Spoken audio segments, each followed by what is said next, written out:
We have the man himself on the line to share his insights with us. Dr. Richmond Atuahene is a banking consultant. And good morning to you, sir. Thank you very much for making time for us today. Good morning. Good morning to your cherished viewers and listeners. We're happy to have you. I'd like, first of all, to seek your expertise in trying to understand what has brought about the good fortune by way of a rebound of the Ghanaian Cedi against the US dollar and other international currencies. Thank you very much. And good morning once again. It's a myriad of factors, and we have the four key global factors and then 5 local factors.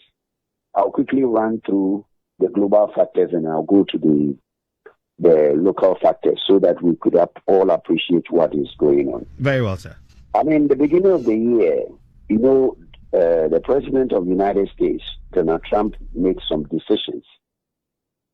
Decisions like breaching the World Trade Organization by imposing new tariffs. And because dollar has been the base currency, most countries were saving in the base currency, which is the dollar. But immediately he made those pronouncements, people began to switch to gold. So the dollar began to depreciate, and then the gold has appreciated so much over the last 4 months. Number one. Number two, there has been a decline in crude prices. Crude prices last year by this time was 88.25 barrel. Today is about 62 barrels. And then you go to the global. Go back to the global gold prices. Global gold prices as at last year by this time was $2,340 per ounce. As I speak, it just dropped slightly from 3,240 yesterday. And then we have one of the key things that we have. The people don't consider that previously we were selling cocoa forward, but ever since we went to burn our fingers in cocoa, I think we are no more doing the forward contracts. And cocoa prices has actually shot from 4,882 to close to 9,000 per ton. So even if you're able to do 100,000 metric tons, you're making a huge gains. So these are the first 4 global factors. Then let us come home. When you come home, we have increased gold production has increased from 7.6 billion in 2023 to 11.6 billion in 2024. And in the same way, the prices of gold has shot up from 2,340 to 3,000 per ounce. So you could see that it has the city is strengthening because of the increase in gold prices and increase in gold production. And I've been reliably told that this year, Ghana will be talking about 14.6 billion. With the elevated gold prices and increase in production, then we have good balanced foreign currency balances, and at the same time, a good cedi. The next one that comes in from the gold is, according to the IMF report, the latest one that came in April 2023, it noted that Ghana has been recording higher inward remittances since October last year. So the increase in remittances also boosts up our currency and help the cedi stability.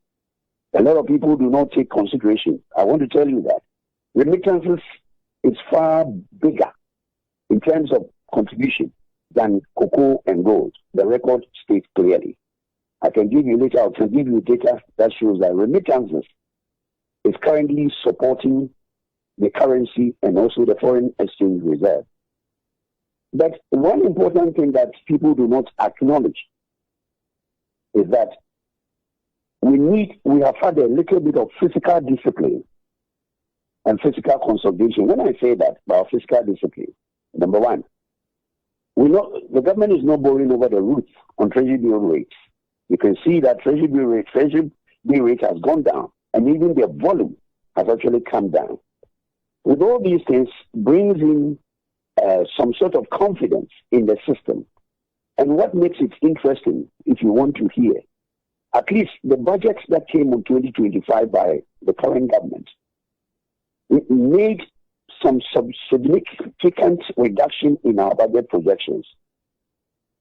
Previous in 2024, our total budget expenditure was 279.2 billion, as against the 2025, 269.1. At least there is about 10 point something billion savings there. That shows the fiscal discipline. So with that, and then people have also lost interest that we are yet to make a deferred payment for the Eurobonds, the first principles to be paid in July.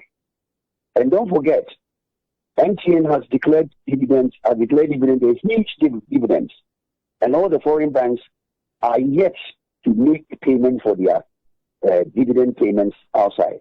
All these things have helped us to build the reserves and the strong currency we are talking about. And finally, before the elections, maybe because we were busy talking about elections, a lot of people didn't realize there was slack in imports in Ghana before the election. And there is evidence that there was a slack in imports because of the political tension in the December 2024 election. The uncertainty has led importers to have wait and see approach. It means that they have waited until the election came. This is the time those who have imported or those who are importing are going to make demands. All these factors has contributed to the stability of the currency. And there is enough evidence from the World Bank, IMF report, from the Bank of Ghana data, from the World Cocoa Price data, from the gold data. The indications are that they've all been positive. Especially, it was because most of them is because cocoa, for instance, because of climatic issues that we have in the sub-region. But if you can even do 200,000 metric tons, cocoa is currently going on spot, more than 8,000. So even if you do 200,000 metric tons times 8,000, you're talking about 1.6 billion, which is far huge than last year. So that is one of the issues. Now, you ask me a question. Is it sustainable? Yeah, the sustainability is very, very important. Other than that, we'll come back later and say that if we could have done this, we have done that, we have done that. We need to make a pragmatic and bold reforms in our economy. Number one, it will shock you. I'm going to give you some data, and you wouldn't like to hear. Between 2014 and 2023, Ghana extracted 43 billion worth of gold. The sad part of it is that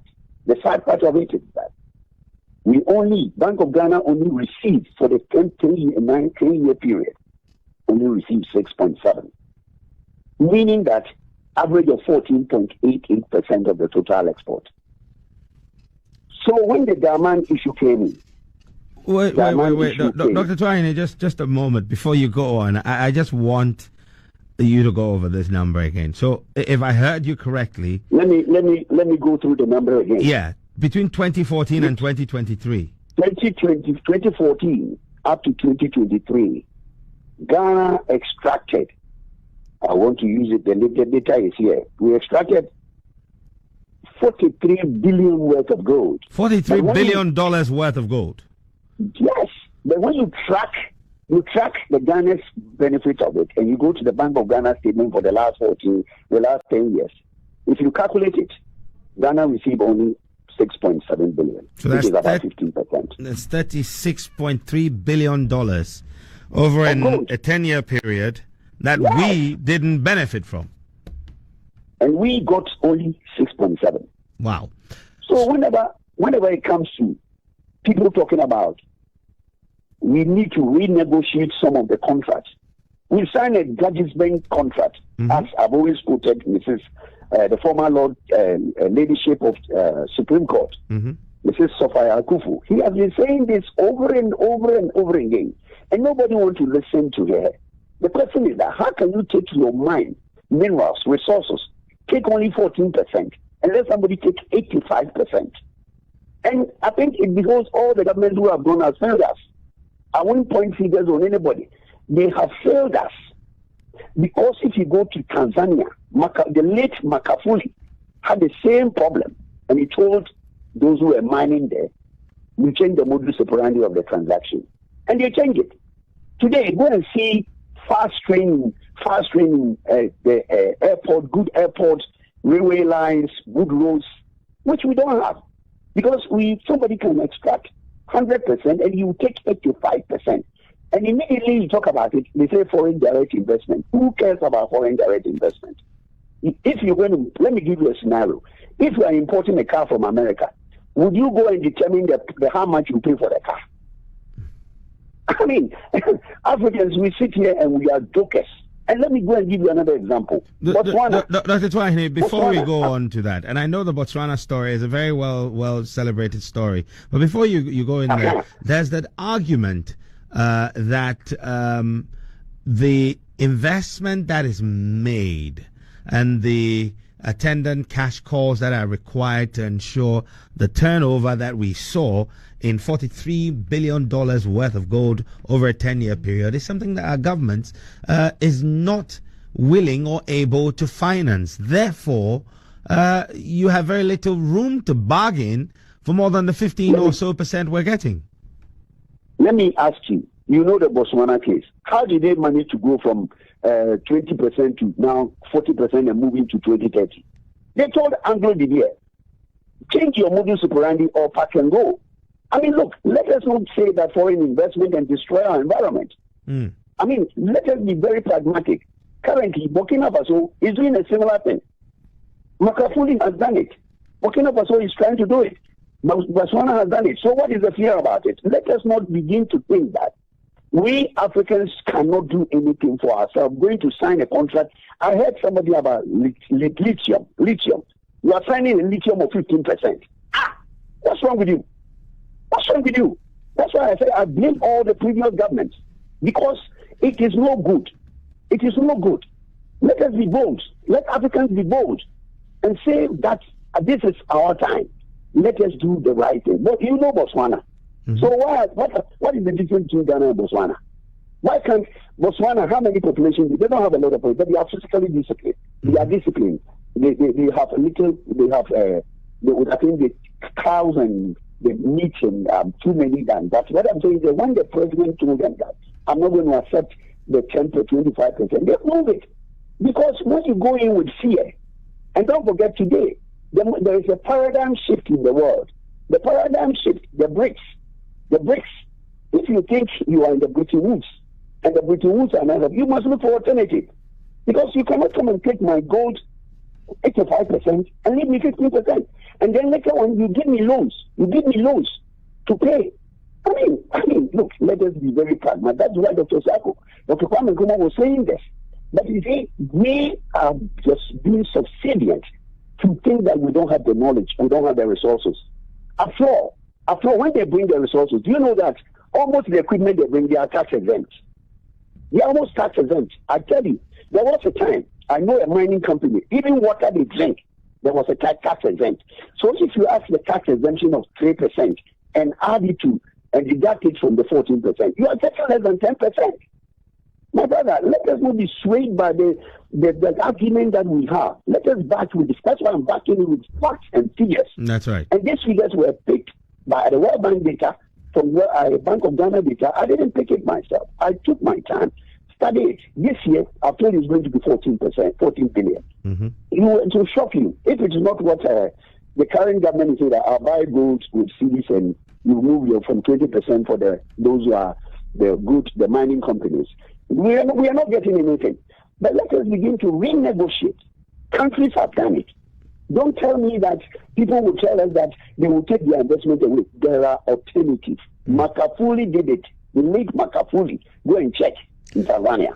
Today, Tanzania have their own airlines. Dr. Atuahene, you make a fantastic point. Sounds very logical, and with the examples you cited, sounds doable.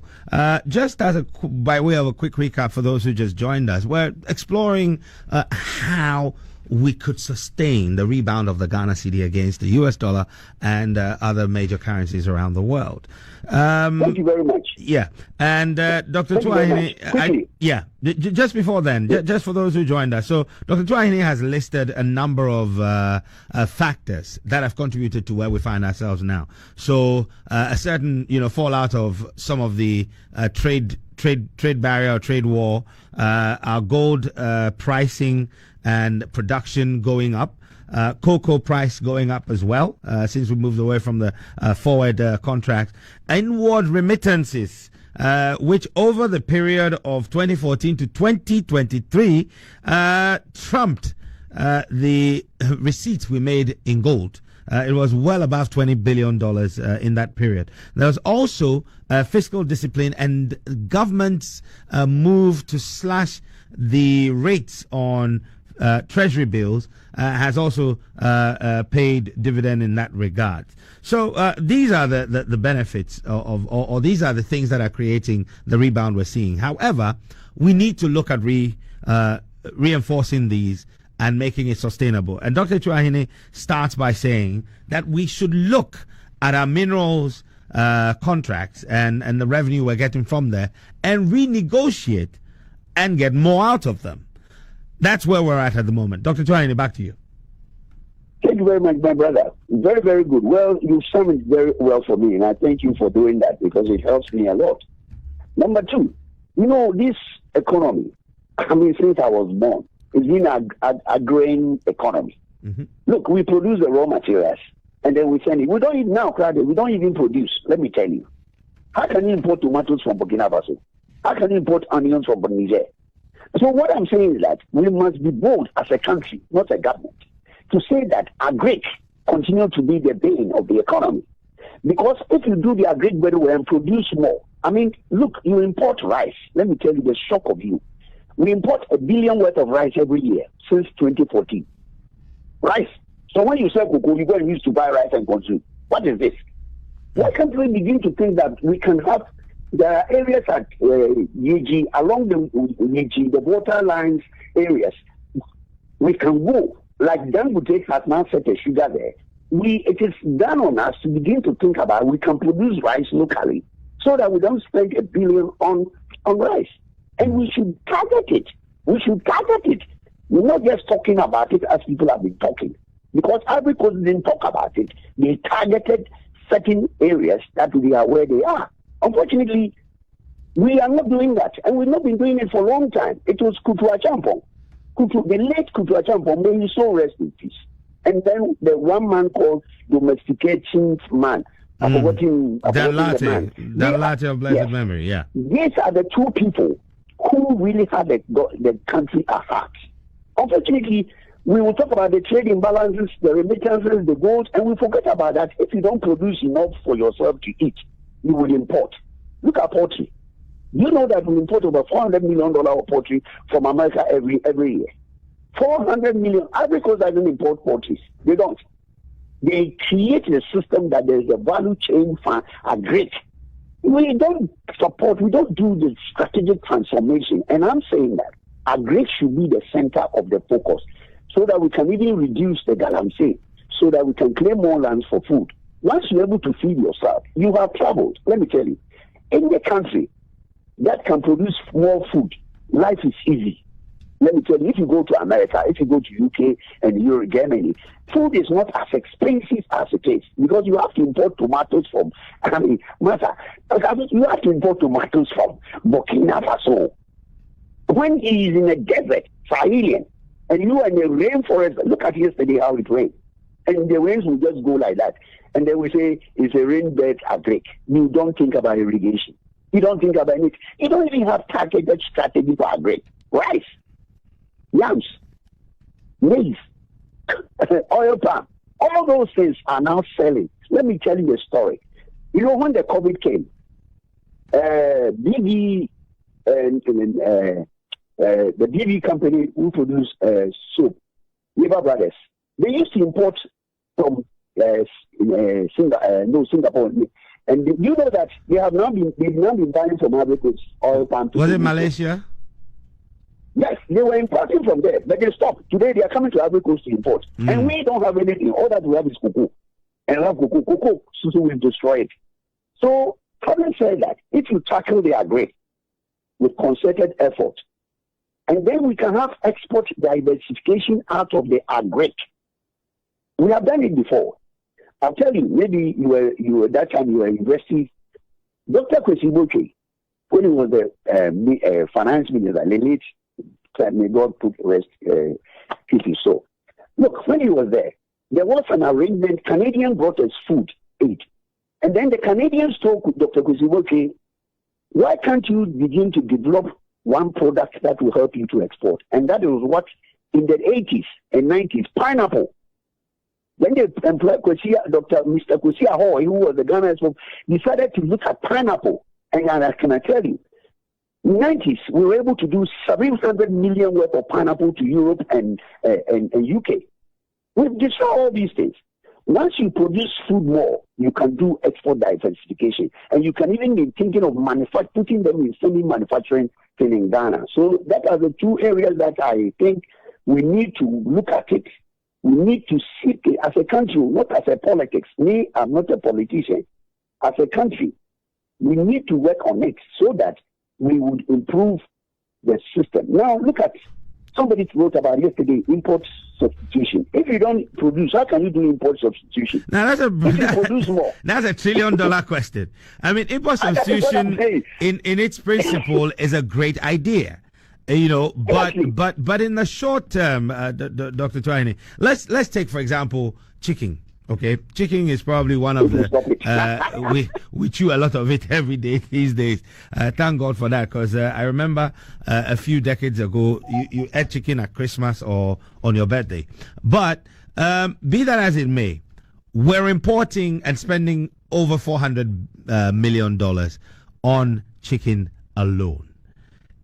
Is there a way that in the short to medium term we can target the poultry sector, for example, and say, okay, we're going to move from 400 to maybe 250.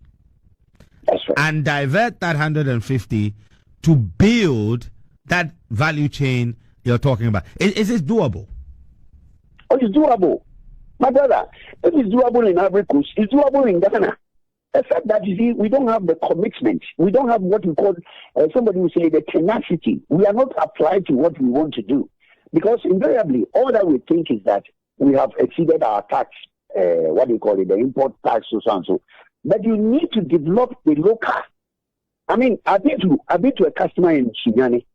He has started a big poultry farm, and he wanted me to help him do certain things. And if I look at the man's project, look, he needs a little, like about $3 million.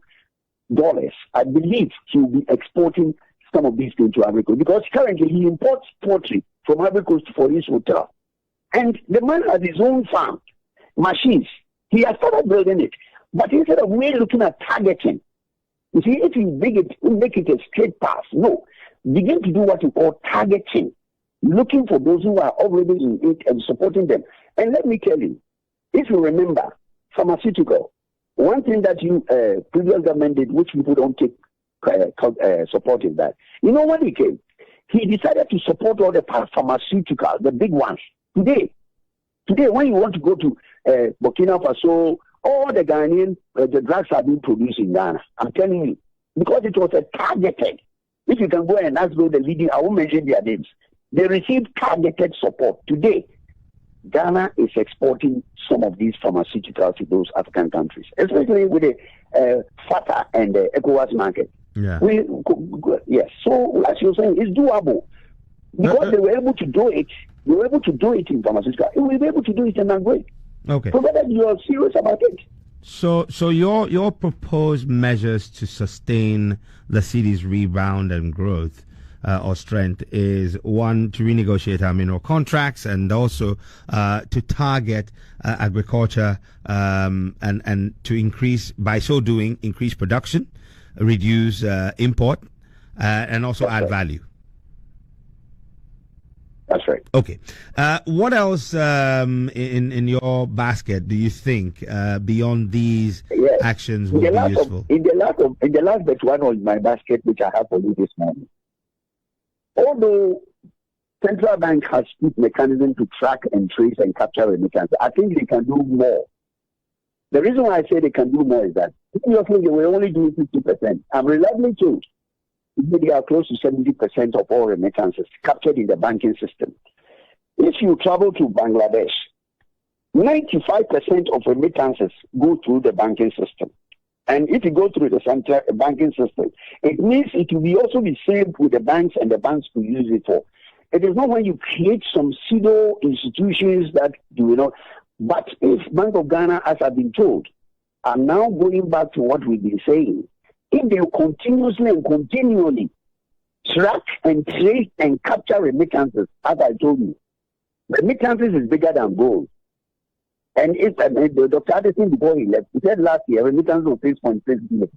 If you could even track the 6.6 billion for last year, the cedi will be firmer, strong, and it will be long lasting. That is one. And the final one is that let them continue with the fiscal discipline. The fiscal discipline, to me, is the bedrock of this economy. Let us not do expenditures outside what we cannot finance. Today, the country is under what we call the debt overhang. I'm going to explain it to you. As the minister is fighting to pay for the debts, the various debt and interest payment, he has also gone to contend with the electricity debt and energy debt and the cocoa debt. Mm-hmm. So you could see that the man is really under attack because your plans is saying that I'm going to generate so much revenue. But meanwhile, you haven't taken into consideration of how you're going to pay the contractors. And you haven't said how you're going to serve the electricity bill. So let him stay on course by improving the domestic revenue. I'm saying improving it. They have recently said something. And I possibly agree that we need to do more in our tax system. The reason being is that where you sit at the moment, you live in a very good property. Begin to ask yourself, is there a reasonable property tax in this country? No. Now let us go to the high net worth persons in this country. If the man doesn't celebrate a party, nobody knows how much it's worth. But data can prove to you that we have so many people in this country. What about environmental taxes on the mining, especially the small mining on the mining sale? In other jurisdictions, there is an environmental tax. Mm-hmm. And you can go and read it from Uganda, Kenya, and Rwanda. Rwanda, Kenya, and Uganda. Yeah. You can go and read all these. These are documents from World Bank. They say that Ghana would need to improve by digitizing property taxes, improve on high net worth persons taxes, and at the same time, environmental taxes on the various things that are being destroyed. So if we can do this, if we have the courage to do what we are saying, the cedi would always, with Bank of Ghana being strong on the monetary policy, the cedi would always remain a very strong currency. That is my conclusion this morning. Well, Dr. Richmond Atuahene, these are very, very sound points that you raise. But of course, it's a great idea, but it will only remain a potential and an idea if they're not, acted upon with courage and with discipline. We're grateful to you, sir. But before you leave us, I just wanted to ask a very simple layman's curious question. So the world won't stop for you. Our government needs to spend on development because development will keep the wheels of the economy going. We need roads. We need to deepen our power supply, all sorts. How does the current regime, where the debt overhang is placing a lot of pressure on government, affect our ability to spend? And in chasing that dream of spending to catalyze the economy, how do we guard against not Thank you very much. becoming indisciplined? Your question is very, very relevant and important. I believe what has happened to the what has happened to the current government, that I think you need a breathing space for at least for the first 1 year, because I think they never thought that there were debt overhang of 30-something billion roads and the cocoa. Now that they need to stable the economy first and begin to prioritize which areas we can accelerate the development, especially if you look at the type of roads. If you've been to countries where we just mentioned, we cannot boast of any good road in Ghana, from Kumasi to Accra, to Cape Coast, to here, to there, to Tamale. And then we call ourselves a middle-level income country. I think that after they have settled for time, they should be seriously looking at targeting certain areas for development, especially the roads. There's nothing to write home about. It's nothing. You go to certain countries and you come back and you ask yourself, is it not the same Canada they call it Ghana? So I will give them a breathing space in view of the debt overhang, so that when they're able to smoothen up at least the first year, the second year budget should tell us where do they want to go. Because at that time, they would have strategized and adopted some of the good policies to help the country to move out from where we are. Dr. Richmond Atuahene, thank you very much. We're grateful for your time this morning. All right. Now, look, I'd like to hear from you, okay? Dr. Atuahene's ideas are great, and but let's not forget, this morning when I talked about a positive mental attitude, I talked about rights and the attendant responsibilities that go with them. We as citizens have a role to play in all of this. I want to hear from you. Just give us a call, and let's see whether you are committed to doing your part, at least in the revenue generation part. Would you eat rice that's solely grown here in Ghana? Give us a call on 054-8888-995 or 020-000-9951. How can you, my friend, and I contribute to making sure the cedi remains strong against the dollar? Again, this morning we talked about the cedi celebrating 60 years of its replacement, or it's in coming into force and replacing the pound sterling. At that time, it was 1 cedi to 1.17 dollar or so. Today, that's not the story.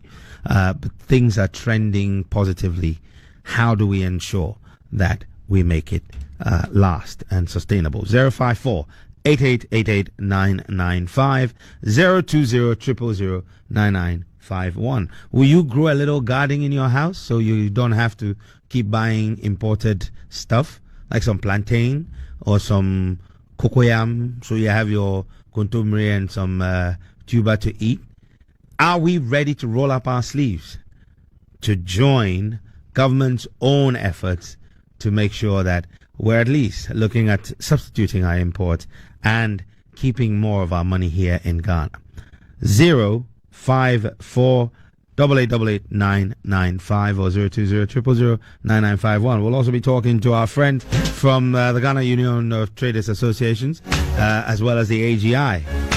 How are their members, poised to take advantage of the turning tides to ensure that they're making telling contributions to our development and strengthening the cedi in the process?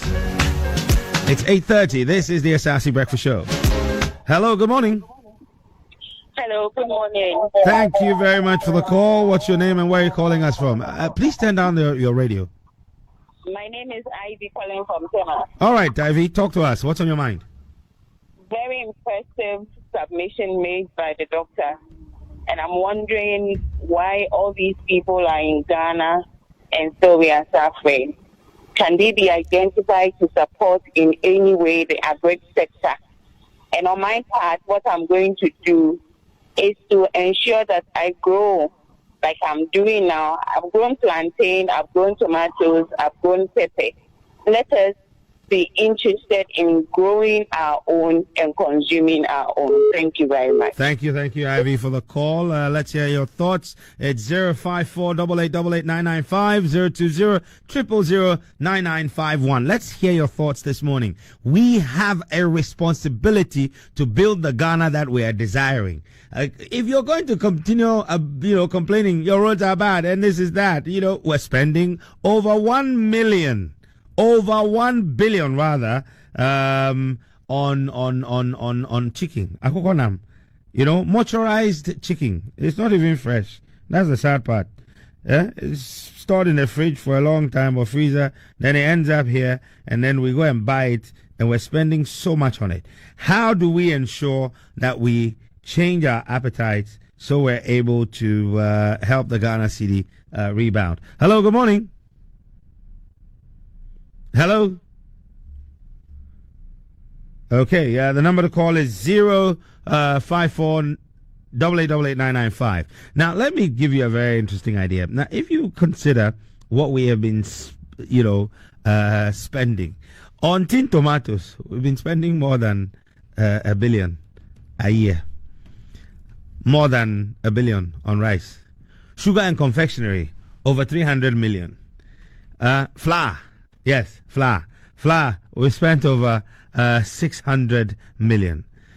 Poultry, over 400, poultry and meat, over 400 million.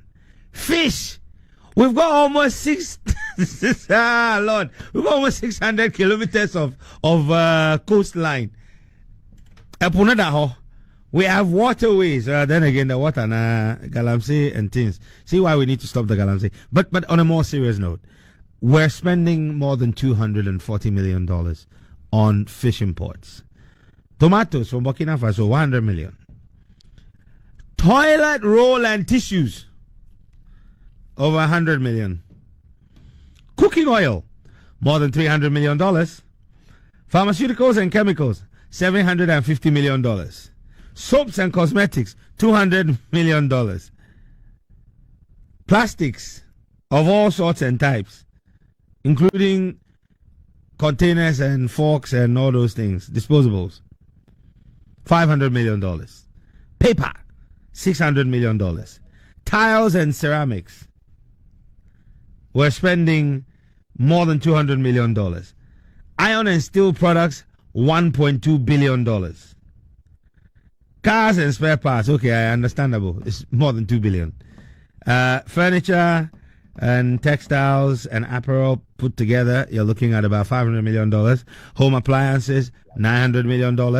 And beverages, $200 million. Hello, good morning, and who's on the line? I'm Nana from Kwabena. Nana, talk to me. What's on your mind? Yeah, I want to talk about the cedi. The dollar going down.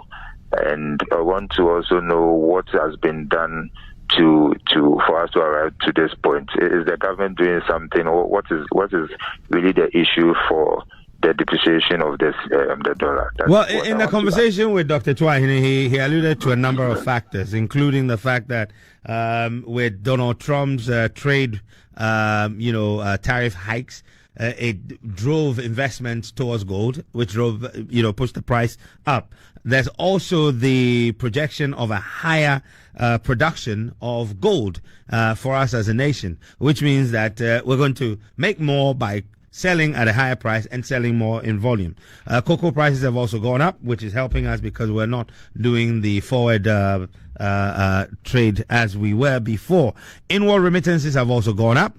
And that's also shoring up. But more importantly, on the government side, is the fiscal discipline, which is, also government not borrowing at excessive or high interest rates from the treasury bill market.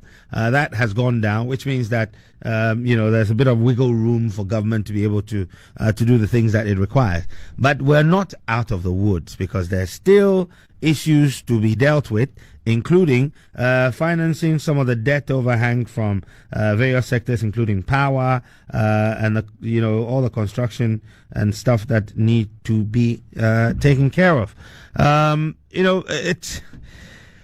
I'm buoyed by all of this, and I hope you are as well. But like I said earlier, we have a responsibility. Papale, how are you, Del Boy? We all have a responsibility. We have responsibility, and I'm particularly concerned about the call by Guta that prices of goods should be reduced as a result of the appreciation of the cedi, which I think is a great call. Because the cost of living is a huge issue for a lot of Ghanaians. And so if it is the issue. Cost of living is the issue. Is the cost of living. Cost of living. Because if you tell me that the economy is doing well, I want to see it reflect in my pocket. So, yes, we are celebrating the appreciation of the cedi, but can the ordinary Ghanaian who, for instance, go to the nearby shop in their house or in their area, go to buy the same goods or even buy them in the next week and it's skyrocketed. So let's see those results reflect in our pockets and in our lives. Then we know that indeed we're seeing the cedi, appreciate. But just saying that, the cedi has appreciated, and these are the, the factors that you mentioned, inward remittances. We're seeing the price of cocoa also go up, and the trade war in the United States of America, which has made people invest in. There's a layman's analogy or calculation. Now, if I imported goods, right, and I imported at a time that the dollar was stronger and the cedi was a little weak, it means I had to use more cedis to buy the stock I'm holding right now. Yeah. And then so I priced it based on that.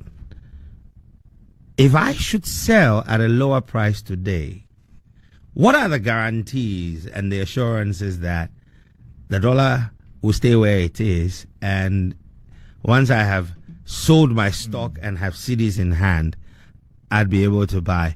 I think we have another call on the line. We'll come back to that question. Right. Richmond is on the line from London. Richmond, good morning. Good morning, the Remika. How are we doing? Well, we're alive and grateful. Happy to hear from you from across the water. Talk to us. What's on your mind? Ishra, my problem with Ghanaians is I don't know what we want, in fact. Because we live in a country where we always preaching we should minimize our import. Our import, yes. But this is a country where currency, when exchange rates, the cedi appreciate, we are happy. But when the cedi appreciates, it only benefits importers. Meanwhile, we are preaching that we don't want imports to come in too much. We only want more of export. Because I remember some years ago, the Chinese government deliberately depreciated their currency against the dollar just so people will buy more from them. So I don't know. In fact, maybe I'm getting it all wrong, but I'm so confused. You raise some very important. You raise some very important questions. So essentially, the call by Guta is something that I think is a good call, but we don't see a spontaneously or a proactive reduction in prices when the cedi does well. Prices tend to stay as high as they used to be. I mean, we know that one is not going to work. Guta tell their fellow traders to reduce prices because the dollar is down. It's not going to work because those people bought at a higher price, so now they have to sell to recover their cost. After that, when they go and buy again, by that time, you should have marked it somewhere on the wall where rain will never touch. By that time, the dollar will appreciate again. And then when they come back, they will tell you, we bought it at cheaper price, all right, but now the dollar is going up. So when we are going to buy again, we have to top up. So we have to sell at a higher price. I mean, come on. It won't work. I don't know where. Oh, Richmond. Well, let me share some news with you that might cheer you up a little bit. The likes of Orca, Deco, Electroland have announced price reductions. Orca is doing a 15% slash on prices to reflect that the cedi is doing well. Electroland is following suit. I think Alaha Mall is following suit. There are a number of businesses that are beginning to respond to this. Orca and Electroland, the things they sell, they are not everyday goods.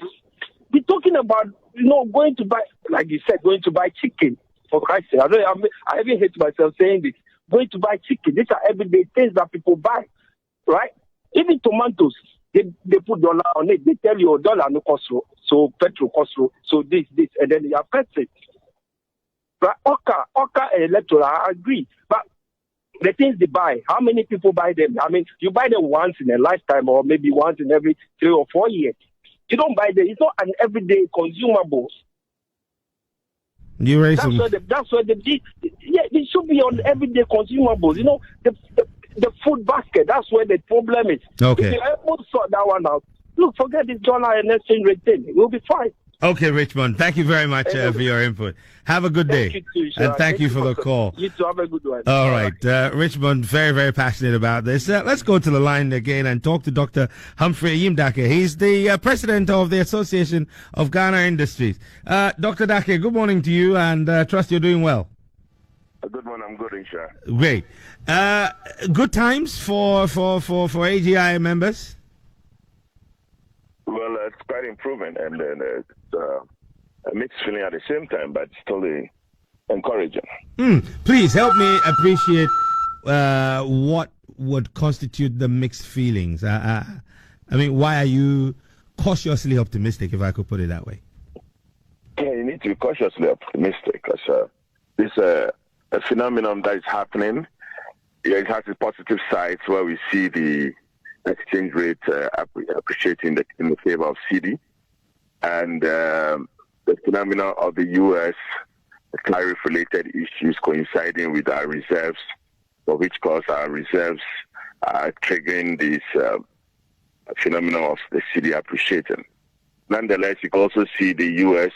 having a concern with the Chinese seeking to harmonize their tariff-related issue in the next 90 days. What will be the phenomenon beyond that? So as you look at one side, you should also look at the world order and the position that is triggering this particular phenomenon that is exciting our business community. And then we also need to look at it in the short to medium term. What is going to be the situation in the next 2 months?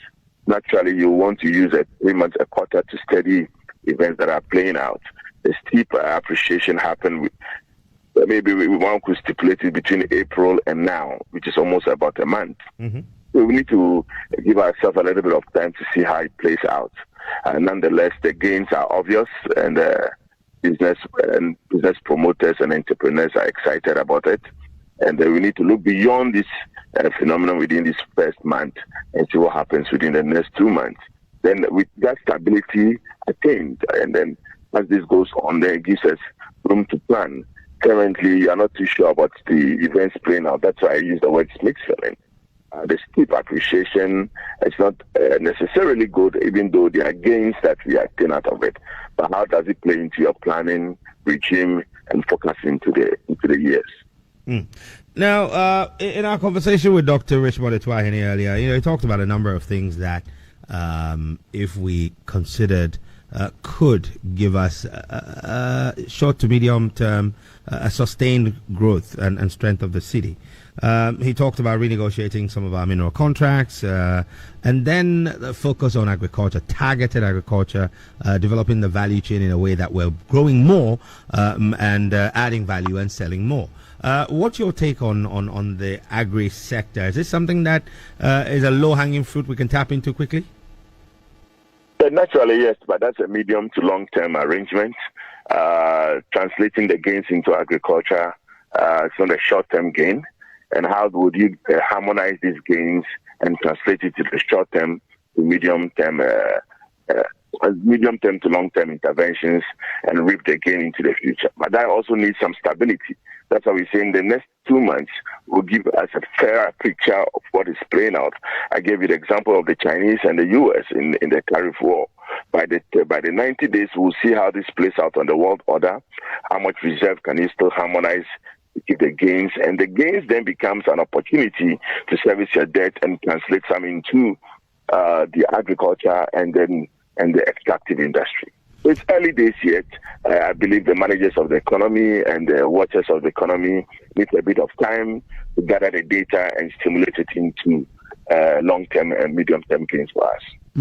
Now, I know that you're watching the space, but all things being equal, if this is something that persists and gives you a setting period, a trend that you're able to make proper decisions on, what would that hypothetical opportunity present to the AGI and its members?